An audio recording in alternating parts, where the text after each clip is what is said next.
All right, my name is Carter Gonzalez, I'm Ashantie Mitchell. and our presentation we decided to do was on hypertrichosis syndrome, better known as werewolf syndrome. This topic is interesting to me because it's something not very well known, and it's something different as opposed to what other groups have been working on in class. Yeah, it's the same here. I didn't know it was a syndrome, and when we started researching more into it, we saw that for one of them, there's only 50 cases reported, documented, so very rare. The werewolf syndrome is characterized by excessive hair growth across the human body, affecting both men and women. As you can see to the picture to the right, the hair grows pretty much all over the face, can be all over the body, hence the name a werewolf.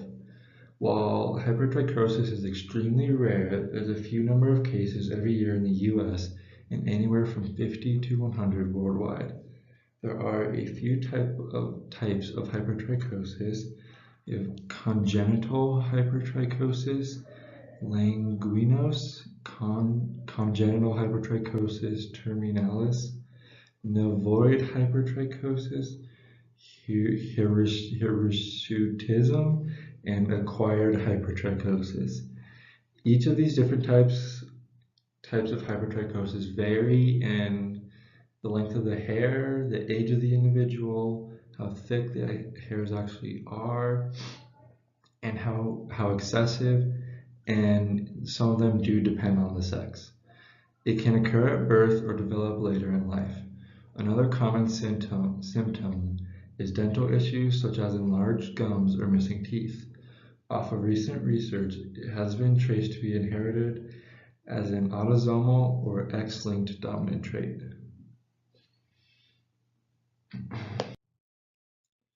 The genetics involved. The gene that it affects is ABCC9, which is a member of the superfamily of ATP binding cassette or ABC transporters. These ABC proteins are responsible for transporting various molecules across extra and intracellular membranes. It also codes the instructions for making sulfonylurea receptor 2 protein. There are 14 known mutations of the ABCC9 gene that are known to cause CANTU syndrome, which, when we were undergoing our research, seems to be just another name for hypertrichosis. A single mutation occurs in the gene on single amino acids in SUR2. The changes in amino acids alter the protein's ability to regulate the activity of potassium ATP channels. In other words, these abnormal channels are open when they should be closed. As stated, the associated protein is sulfonylurea receptor 2. The mutations in the gene affect the protein, which causes the channel to stay open when it should be closed. It is still unknown how that dysfunction leads to the symptoms of CANTU syndrome or hypertrichosis. It's also important to note that only 50 cases have been transcribed in literature. On this slide, we indicated the chromosomal location of the ABCC9 gene as shown by the arrow right there.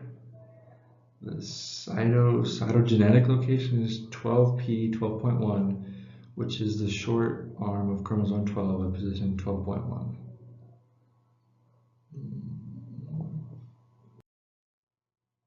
The protein's normal function is it's a subunit of ATP-sensitive potassium channels, forms cardiac and muscle type KATP channels with KIR 6.2. KIR 6.2 forms the channel hole, while SUR2 is required for activation and regulation.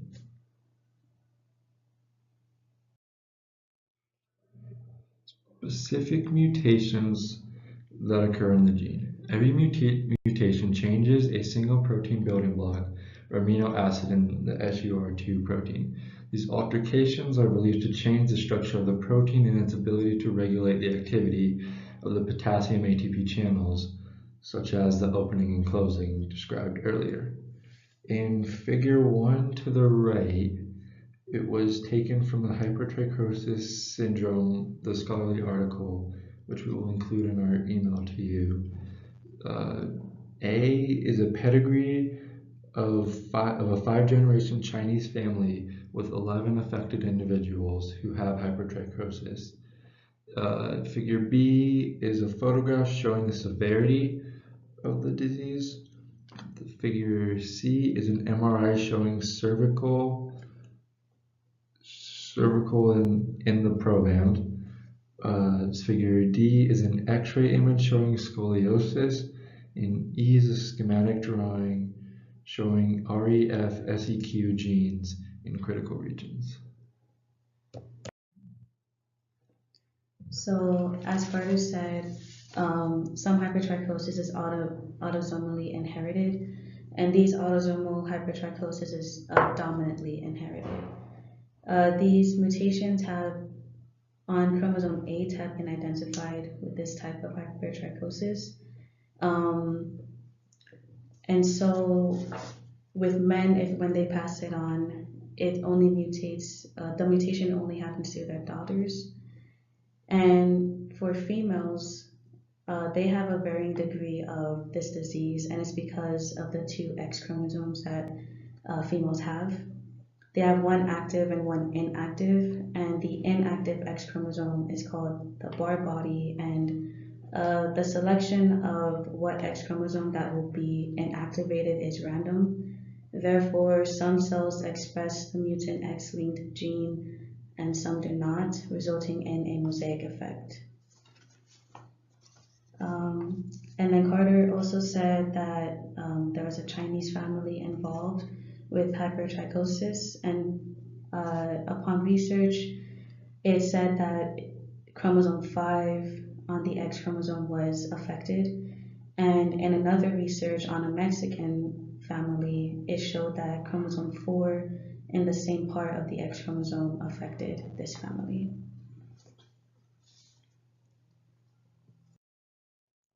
So palindrome is a sequence of the 4 building blocks of DNA, and it reads exactly the same as their complementary sequences, but in reverse. Therefore, it's not stable, making induced genomic rearrangement, including deletions and translocations. Hypertrichosis can be considered an atavism. It's a trait that reappears after disappearing generations ago, and this researchers believe that palindrome is also a cause of this. This extra DNA sequence in the X chromosome most likely turns on the SOX3 gene. SOX3 gene is a strong candidate of this because other members of that gene family have shown to play a role in hair growth.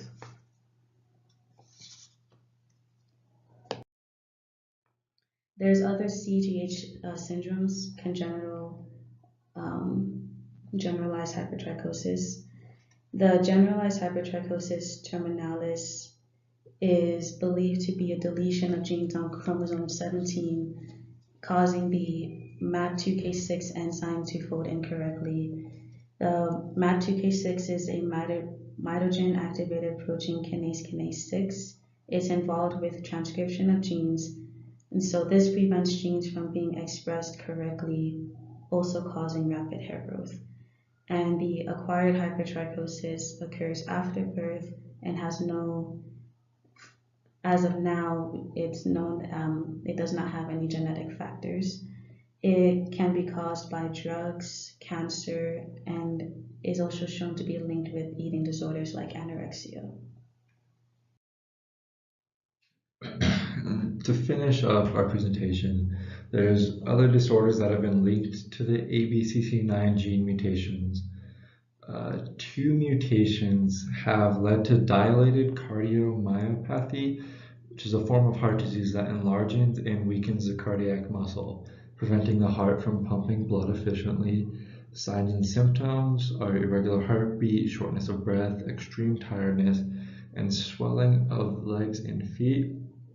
Research suggests that each mutation changes the structure of the sulfonylurea receptor 2 protein and disrupts the regulation of the potassium ATP channel. Although these potassium ATP channels appear to play an important role in the cardiac muscle, little is still known about how the malfunctioning channels are related to dilated cardiomyopathy. Our last slide is our works cited page, and thanks for watching.